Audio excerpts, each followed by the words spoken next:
মৌলবাদের গালে গালে, মৌলবাদের গালে গালে ইউসুফের চামড়া, ইউসুফের চামড়া, ইউনুসের চামড়া।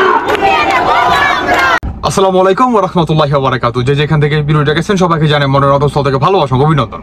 দর্শক বন্ধুরা, ব্রেকিং নিউজ সেটি হচ্ছে আমাদের বাংলাদেশে আপনার আজ থেকে 6 মাস আগে চিন্ময় কৃষ্ণকে গ্রেফতার করে বাংলাদেশের অন্তর্বর্তীকালীন সরকার, এবং আজকে এসে তাকে জামিন দেওয়া হয়।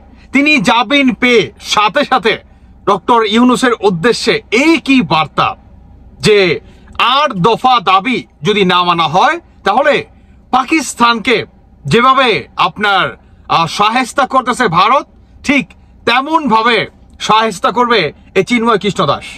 অন্যদিকে আপনার এই চিন্ময় কৃষ্ণ দাসকে আজকেই কেন ছেড়ে দিল এই অন্তর্বর্তীকালীন সরকার, যেখানে বর্তমান আপনার ভারত আর পাকিস্তানের তুমুল মনে করেন ঝগড়া কিংবা একটা যুদ্ধের সৃষ্টি হচ্ছে।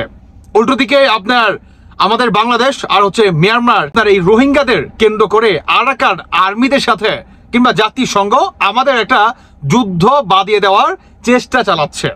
উল্টোদিকে ইসরায়েল আপনার কক্সবাজার, কুয়াকাটা, সেন্ট মার্টিন আরো হচ্ছে চট্টগ্রাম, এইদিকে বর্তমান এদের একটা বড় এজেন্ট তৈরি করার চেষ্টা চালাচ্ছে।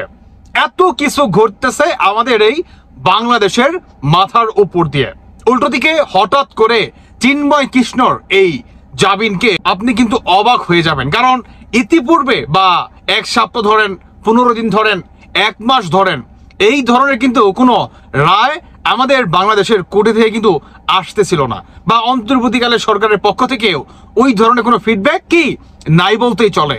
কিন্তু হঠাৎ করে এই চিন্ময় কৃষ্ণ ছাড়া পেয়েই সাথে সাথে তার 8 দফা দাবি কি শুনাই দিলেন। 8 দফা দাবি সাথে সাথে, চলুন আগে 8 দফা দাবি শুনে আসি। নির্যাতনের বিচারের জন্য দ্রুত বিচার ট্রাইব্যুনাল গঠন করে দোষীদের দ্রুততম সময়ে দৃষ্টান্তমূলক শাস্তি প্রদান, ক্ষতিগ্রস্তদের যথোপযুক্ত ক্ষতিপূরণ প্রদান ও পুনর্বাসনের ব্যবস্থা করা। 2 অনতি বিলম্বে সংখ্যালঘু সুরক্ষা আইন প্রণয়ন করতে হবে। 3 সংখ্যালঘু বিষয়ক মন্ত্রণালয় গঠন করতে হবে এবং জাতীয় সংসদে সংখ্যানুপাতিক হারে আসন বরাদ্দ রাখতে হবে। 4 হিন্দু ধর্মীয় কল্যাণ ট্রাস্টকে হিন্দু ফাউন্ডেশনে উন্নীত করতে হবে, পাশাপাশি বৌদ্ধ খ্রিস্টান ধর্মীয় কল্যাণ ট্রাস্টকেও ফাউন্ডেশনে উন্নীত করতে হবে। 5 দেবোত্তর সম্পত্তি পুনরুদ্ধার ও সংরক্ষণ আইন প্রণয়ন এবং অর্পিত সম্পত্তি প্রত্যার্পণ আইন যথাযথ বাস্তবায়ন করতে হবে। 6 প্রতিটি শিক্ষা প্রতিষ্ঠানে সংখ্যালঘুদের জন্য উপাসনালয় নির্মাণ এবং প্রতিটি হোস্টেলে প্রার্থনা কক্ষ বরাদ্দ করতে হবে। 7 সংস্কৃত ও পালি শিক্ষা বোর্ড আধুনিকায়ন করতে হবে। 8 শারদীয় দুর্গাপূজায় 5 দিনের সরকারি ছুটি ঘোষণা দিতে হবে। কি শুনলেন তো, চিন্ময় কৃষ্ণর এই 8 দফা দাবিকে কেন্দ্র করেই তিনি জেলে যান, কিংবা এই পুনরায় এই 8 দফা দাবি কি তিনি তুলে ধরেন। উল্টোদিকে আপনার ভারতের বড় বড় গণমাধ্যমগুলা তারা বলতেছে যে পাকিস্তানের যে বর্তমান অবস্থা করছে ভারত, এটা দেখে চিন্ময় কৃষ্ণকে আপনার আর ধরে রাখার সেই সৎসাহস বাংলাদেশের হলো না, বিদায় চিন্ময় কৃষ্ণকে ছেড়ে দিল। উল্টোদিকে ভারতের সংবাদ বা গণমাধ্যমগুলা আমাদের বাংলাদেশে মানে ভাই আপনি একটু শুনেন ভাই, আমি একটু শোনাতে যাচ্ছি যে আমাদের বাংলাদেশে কি হতে যাচ্ছে, কত বড় ভয়ঙ্কর একটা হতে যাচ্ছে, দেখতে থাকুন। এই চাপটা আন্তর্জাতিক দুনিয়া থেকে ভারত সরকারের তরফ থেকে অনেক আগে দেওয়া উচিত ছিল।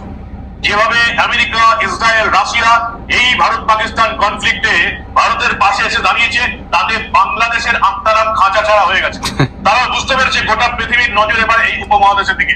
তাই এই সন্ন্যাসীকে চিন্ময় মহারাজকে আর বেশি দিন আটকে রাখার দরকার নেই। কি দরকার বাবা, পাকিস্তানের মতন বিপদে পড়ে। তাই আজকে তার 7 তাড়াতাড়ি জামিন হয়ে গেল। এই হচ্ছে এখনকার অন্যতম গুরুত্বপূর্ণ খবর। এই প্রতিবেদন যখন করছি কিছুক্ষণের মধ্যে ভারতের তরফ থেকে সেই বড় সাংবাদিক সম্মেলন শুরু হবে, যেদিকে আমাদের নজর আছে। কিন্তু আজকে বাংলাদেশ থেকে একটা বড় খবর এলো, চিন্ময় মহারাজের জামিন হয়ে গেল, যেটা অন্তত এই মুহূর্তে আমাদের কাছে একটা বড় খবর। কি বলবেন আপনারা? আপনাদের মূল্যবান আপনি বা এই ওনার বক্তব্যকে কেন্দ্র করে যে ভাই কি বলে আমেরিকা, ইসরায়েল, রাশিয়া মানে তারা বর্তমান ভারতের হয়ে অন্তর্বর্তীকালে সরকারকে চাপ দিছে। আর সেই চাপকে সামলাতে না পেরে ডক্টর ইউনূসকে চরমভাবে তিনি মানে শাসায় এবং উল্টো দিকে ডক্টর ইউনূস তাকে ছেড়ে দিতে বাধ্য হয়। বর্তমান আপনার ইসরায়েল তাদের একটা সংগঠন তৈরি করার চেষ্টা চালাচ্ছে আপনার বাংলাদেশের পাহাড়ি যেমন খাগড়াছড়ি, কক্সবাজার, সেন্ট মার্টিন, তারপর হচ্ছে বান্দরবন, সুন্দরবন এদিকে। আর উল্টো দিকে এই চিন্ময় কৃষ্ণকে হঠাৎ করে ছেড়ে দেওয়া, যার আগে এক সপ্তাহ আগে থেকেও এই ধরনের কোনো নিউজ কিন্তু আমরা শুনতে পাচ্ছিলাম না। ভাই আমি অনেস্টলি আমিও চাই যে তিনি ছাড়া পাক, কিন্তু কাকে ছাড়তে হবে কাকে ধরতে হবে এটাও তো দেখার বিষয়। মানে তিনি যদি ভাই অরিজিনালি কোনো অপরাধ করে থাকে তাহলে তাকে তো সাজা পেতেই হবে, আর তিনি যদি কোনো অপরাধ না করে থাকে তাহলেও তাকে কি জামিন পেতে হবে।